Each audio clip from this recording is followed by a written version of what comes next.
Assalamualaikum warahmatullahi wabarakatuh. Kira-kira. Assalamualaikum warahmatullahi wabarakatuh. Perkenalkan kami dari kelompok 6. Kami di sini akan menjelaskan materi kewarganegaraan bab 6 tentang hukum dan hak asasi manusia. Sebelumnya, perkenalkan saya Anjani Wardatul Azza Zahra dengan NPM 2321222105.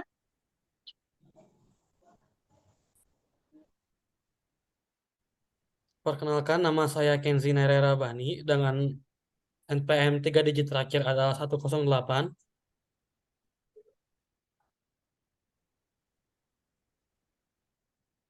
Perkenalkan, nama saya Ninda Wirunisa Busnandar dengan NPM nomor digit terakhir 120.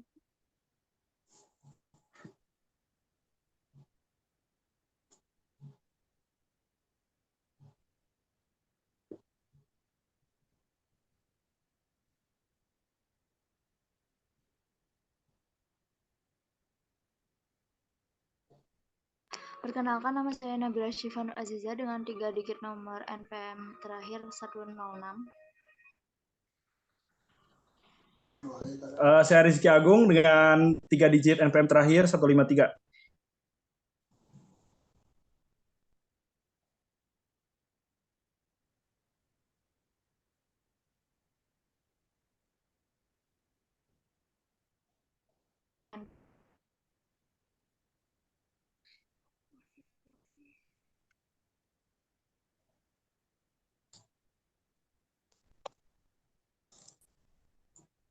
Perkenalkan, nama saya Amalia Anugrah Putri dengan 3 digit NPM terakhir 104.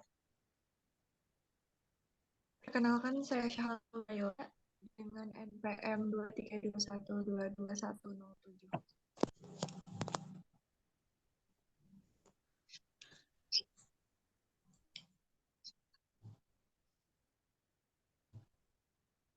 Oke, kita lanjut untuk materi yang pertama yaitu mengenai konsep hukum, dan yang subbab pertamanya itu pengertian hukum yang akan dijelaskan oleh Kenzi Raya. Padanya dipersilakan.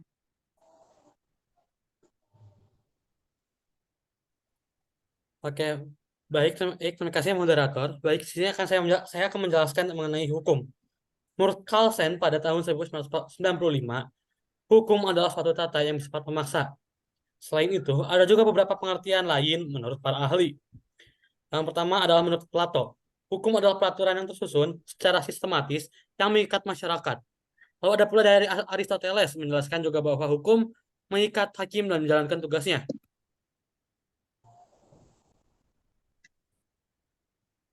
Lalu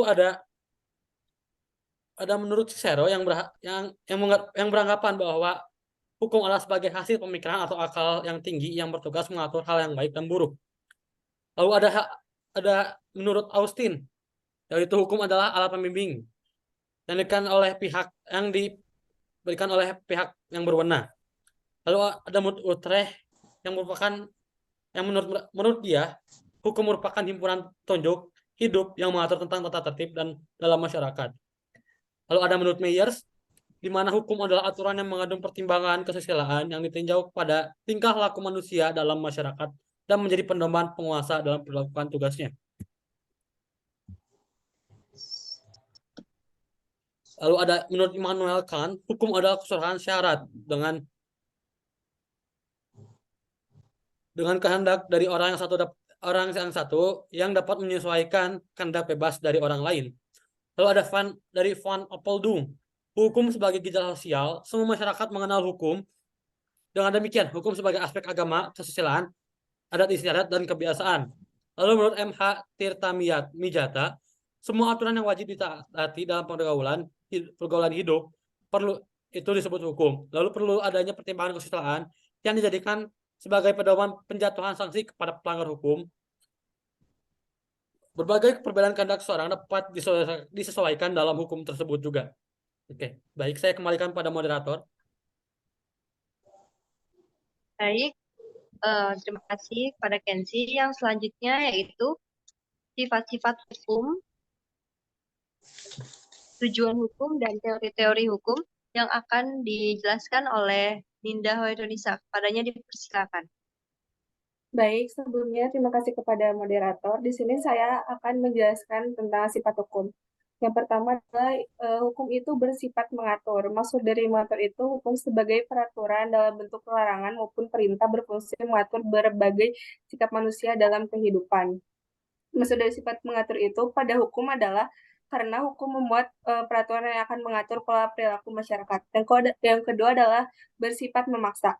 Adanya sanksi pada pelanggar hukum adalah bukti bahwa hukum bersifat memaksa.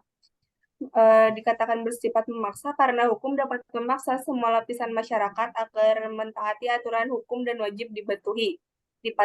Yang ketiga adalah bersifat melindungi. Karena hukum menjaga keharmonisan antara ketertiban dan keamanan. Hukum dikatakan mempunyai sifat melindungi sebab tujuan hukum sendiri pada hakikatnya untuk menjamin dan melindungi hak setiap warga negara dan menjaga keseimbangan yang serasi di antara berbagai kepentingan yang ada. Selanjutnya adalah tujuan hukum.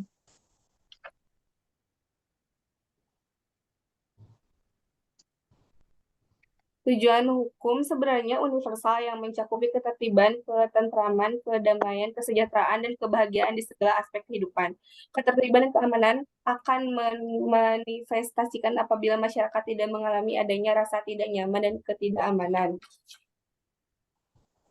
Bahwa norma atau kaidah hukum bertujuan mencapai kedamaian dalam hidup bersama. Kedamaian dapat dicapai dengan keharmonisan dan ketertiban dan kedamaian.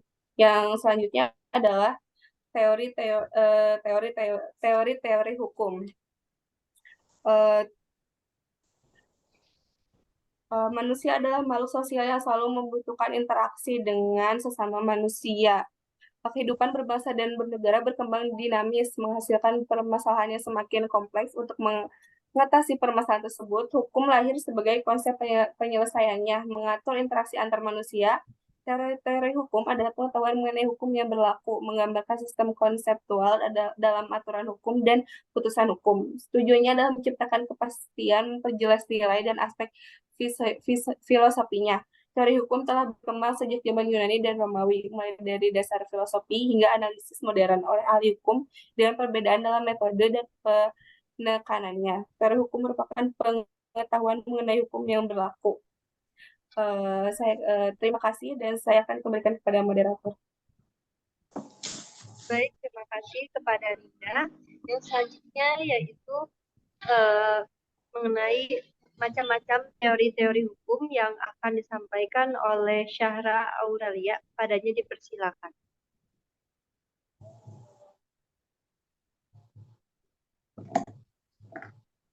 Baik, terima kasih sebelumnya. Saya akan menjelaskan tentang teori-teori yang menjadi dasar hukum, yang menjadi dasar pengembangan hukum. Yang pertama itu ada teori Yunani dan Romawi klasik. Menurut teori Yunani dan Romawi, hukum itu awalnya dianggap sebagai kekuatan strategis untuk bertahan hidup sebelum abad ke-6 sebelum Masehi. Namun, semenjak abad ke-6 sebelum Masehi sampai abad ke-1 sebelum Masehi, hukum menjadi panduan untuk menciptakan keadilan, keamanan, dan kesejahteraan dalam masyarakat. Beberapa teorinya, teori Sokrates. Menurut Sokrates, hukum adalah konsep yang mengedepankan kebaikan dan keadilan bagi masyarakat. Hukum juga berfungsi sebagai tatanan objektif untuk mencapai kebaikan. Ada teori dari Plato. Plato menghubungkan hukum dengan kebijaksanaan, dengan gagasan bahwa negara ideal dipimpin oleh kaum aristokrat yang bijaksana. Aristoteles itu berpendapat bahwa hukum berkaitan dengan perasaan sosial etis manusia yang mengarahkan perilaku manusia ke nilai-nilai rasional untuk mencapai kebenaran. Lalu yang keempat adalah teori dari Epicurus. Menurut Epicurus, hukum berperan dalam mengelola kepentingan individu guna mencapai kedamaian melalui penyelesaian konflik antar individu. Lah udah dulu lah, ntar ini meeting time-nya mau habis. Ntar kita Pindah aja.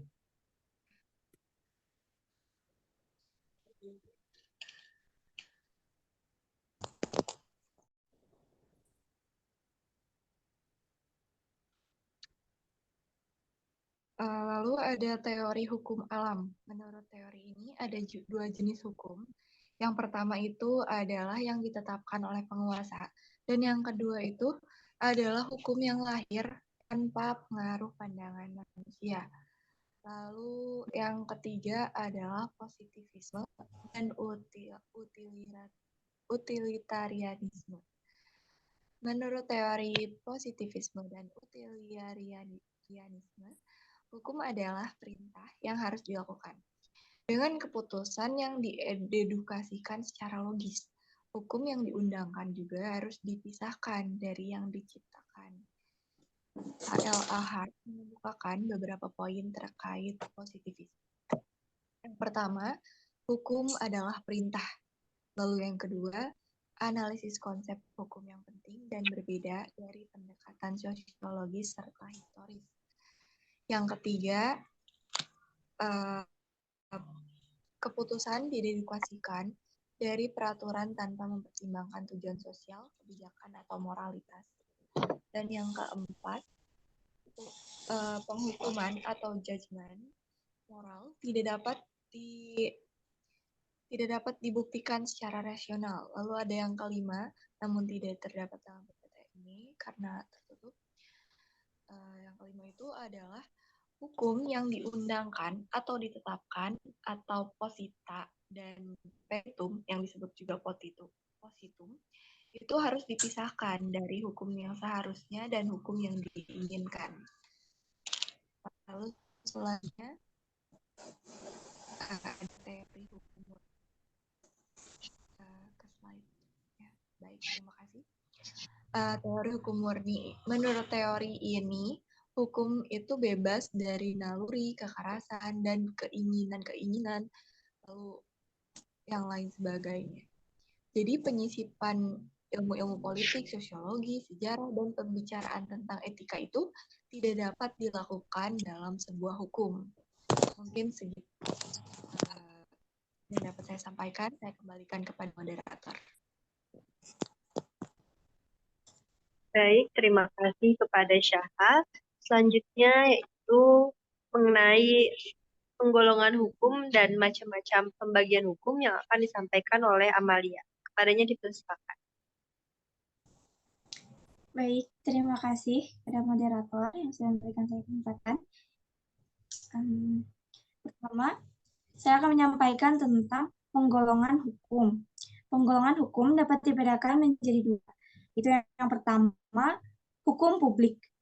Hukum publik adalah hukum yang mengatur hubungan antara individu saat diperlukan.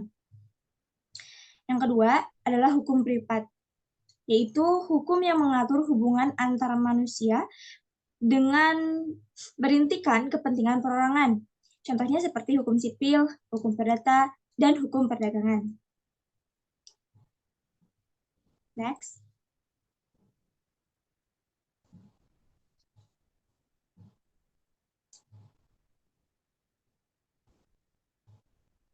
Kemudian, pembagian hukum. Macam-macam pembagian hukum di negara Indonesia terdapat 8 macam hukum, yakni yang pertama, menurut sumbernya. Terdapat 5 poin, yaitu yang pertama, undang-undang dalam pengertian secara luas, yaitu hukum yang berasal dari peraturan perundang-undangan yang dibuat oleh DPR dengan persetujuan Presiden.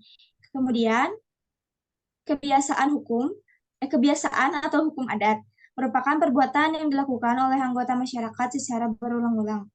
Kemudian, yang ketiga, traktat atau perjanjian, yaitu hukum yang bersumber dari perjanjian yang dilakukan oleh 2 negara atau lebih dalam bentuk tertentu.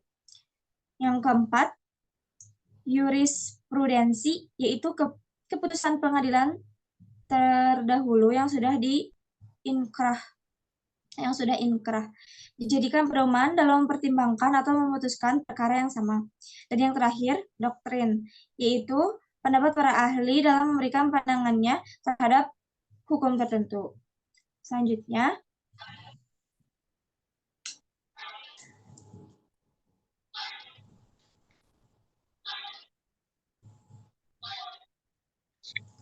Yang kedua, menurut bentuknya. Itu yang pertama hukum tertulis. Hukum tertulis adalah seluruh peraturan perundang-undangan yang tertulis secara resmi dan menjadi bagian dari peraturan perundang-undangan negara. Kemudian yang kedua adalah hukum tidak tertulis. Hukum tidak tertulis adalah hukum yang lahir dan dipelihara oleh masyarakat yang tidak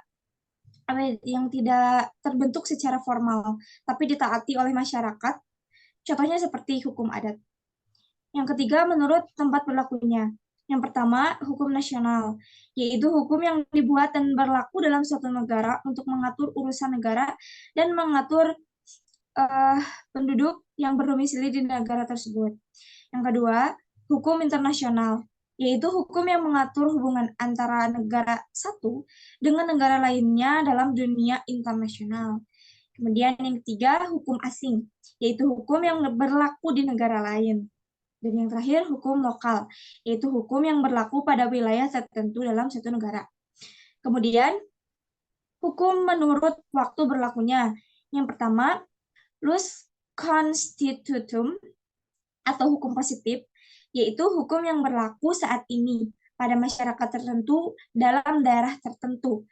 Yang kedua, Ius constituendum, yaitu hukum yang berlaku pada waktu yang akan datang. Selanjutnya,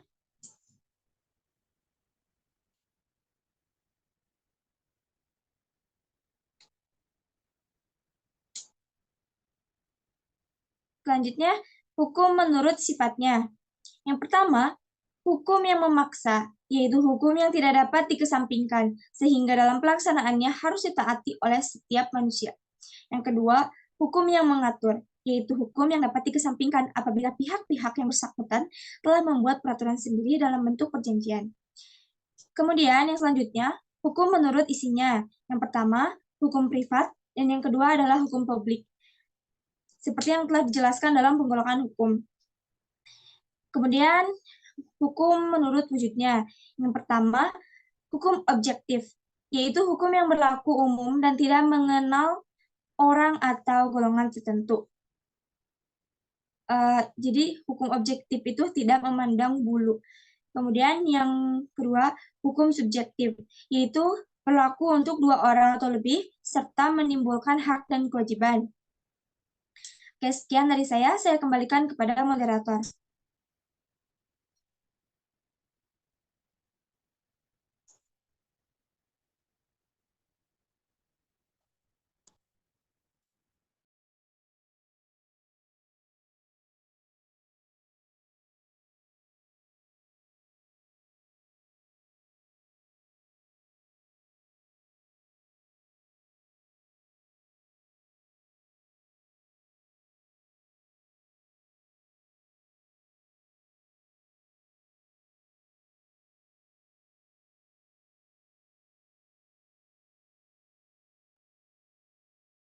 Maaf, Oke, terima kasih kepada Amalia yang telah menyampaikan materi.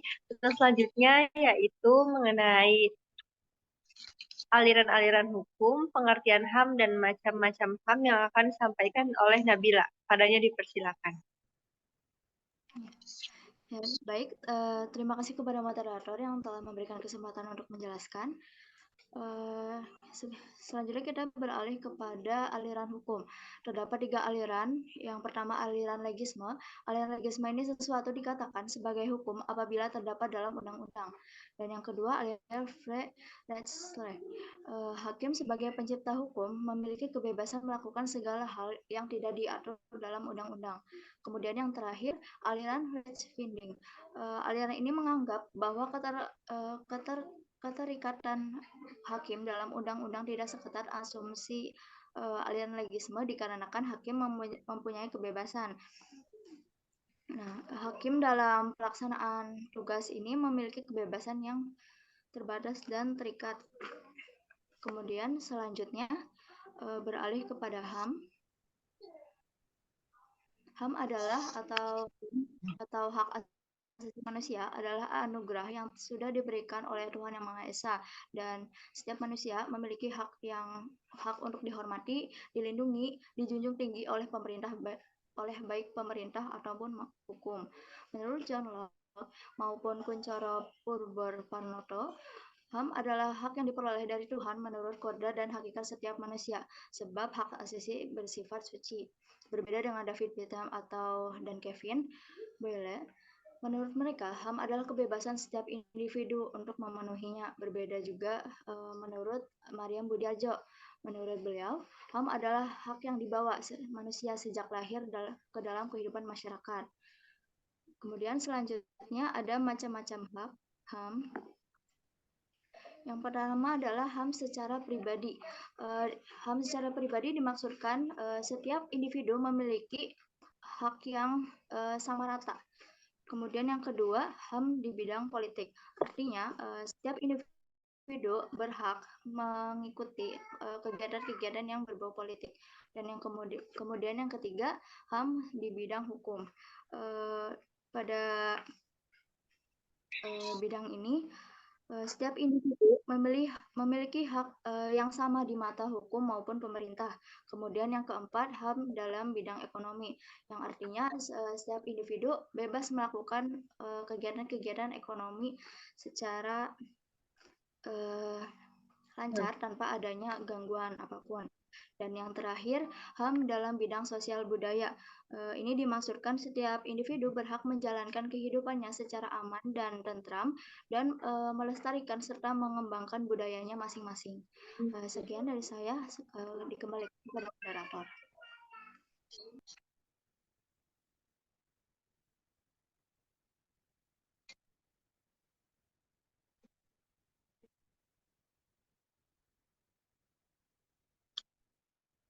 Oke, terima kasih kepada Nabila yang telah menyampaikan materi. Untuk materi yang terakhir, yaitu mengenai sejarah dan perkembangan HAM yang akan disampaikan oleh Arifki, kepadanya dipersilakan. Oke, maaf. Oke, terima kasih moderator. Saya akan melanjutkan pemaparan kelompok ini. Saya akan memaparkan mengenai sejarah HAM. Sejarah HAM merupakan perjuangan mengenai HAM.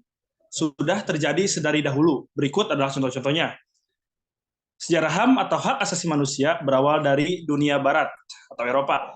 Seorang filsuf Inggris pada abad ke-17, John Locke, merumuskan adanya hak alamiah atau natural right yang memikat pada setiap manusia, yaitu hak atas hidup, hak kebebasan, dan hak milik. Perkembangan HAM di dunia meliputi era, yaitu Magna Carta pada tahun 1215 dan Petition of Right pada 1628, Bill of Right pada 1689, Declaration of Independence pada 1776, Revolusi pada 1789, dan Declaration of Human Rights pada 1908. Dan HAM di Indonesia timbul karena adanya primitif yang bertentangan dengan harkat dan martabat sebagai seorang manusia.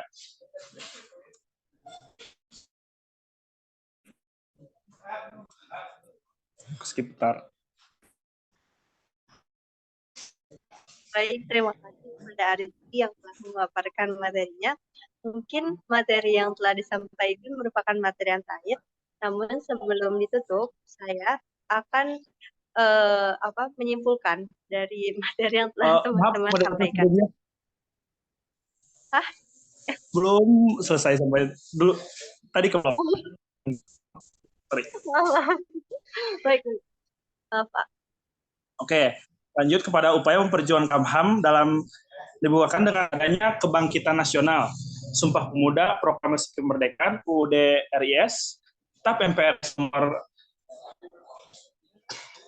14 tahun 1966 tentang pembentukan panitia ad hoc sampai hubungan dan hak asasi negara. Sekian, terima kasih. Saya kembalikan ke moderator.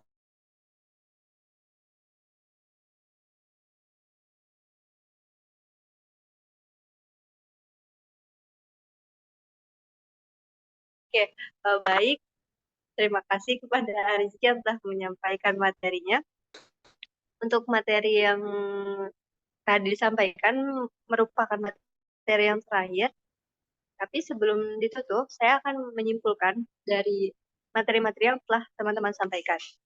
Untuk kelompok 6 ini menyampaikan materi mengenai hukum dan hak asasi manusia. Untuk pengertian hukum sendiri tadi banyak ya dari para ahli itu, tapi saya akan menjelaskan secara umumnya saja. Yang dimana hukum merupakan suatu tata sosial yang bersifat memaksa, yang bertujuan menimbulkan perilaku para individu sesuai dengan yang diharapkan. Untuk sifat-sifat hukum sendiri ada 3, yaitu hukum bersifat mengatur, hukum bersifat memaksa, dan hukum bersifat melindungi. Tujuan hukum sendiri itu mencapai kedamaian dalam hidup bersama. Selanjutnya ada teori-teori hukum. Teori-teori hukum ini ada 4. Yang pertama itu teori Yunani dan Romawi atau klasik. Yang kedua itu teori hukum alam. Yang ketiga positivisme dan utilitarianisme. Dan yang terakhir yaitu teori hukum murni. Untuk penggolongan hukum sendiri itu ada 2, hukum publik dan hukum privat. Macam-macam pembagian hukum itu ada yang pertama menurut sumbernya, yang kedua menurut bentuknya, yang ketiga menurut tempat berlakunya, yang keempat menurut waktu berlakunya, dan yang kelima menurut cara mempertahankannya, yang keenam menurut sifatnya, yang ketujuh menurut wujudnya, dan yang terakhir itu menurut isinya. Untuk aliran-aliran hukum sendiri itu ada yang pertama aliran legisme, yang kedua aliran Frey-Rechtslehre, dan yang terakhir ada aliran Rechtspfinding.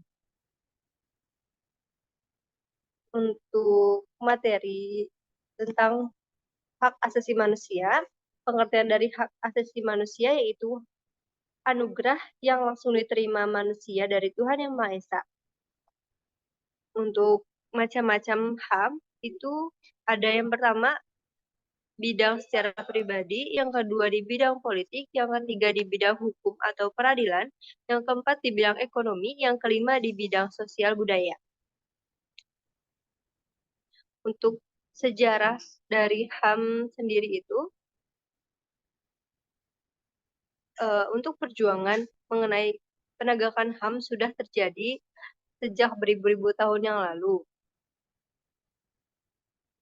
Dan di sini ada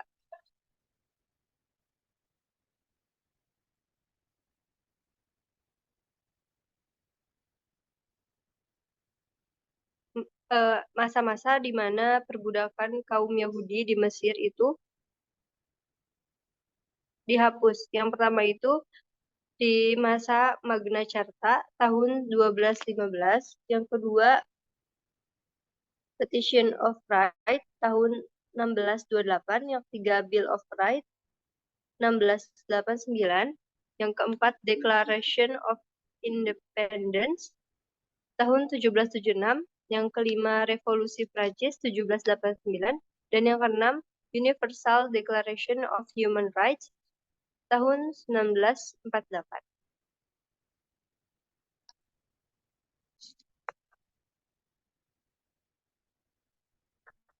Mungkin sekian kesimpulan yang dapat saya sampaikan. Untuk pertanyaan bagi teman-teman yang belum mengerti bisa ditanyakan nanti pada kolom komentar. Terima kasih atas perhatian semuanya. Kami pamit undur diri. Wassalamualaikum warahmatullahi wabarakatuh.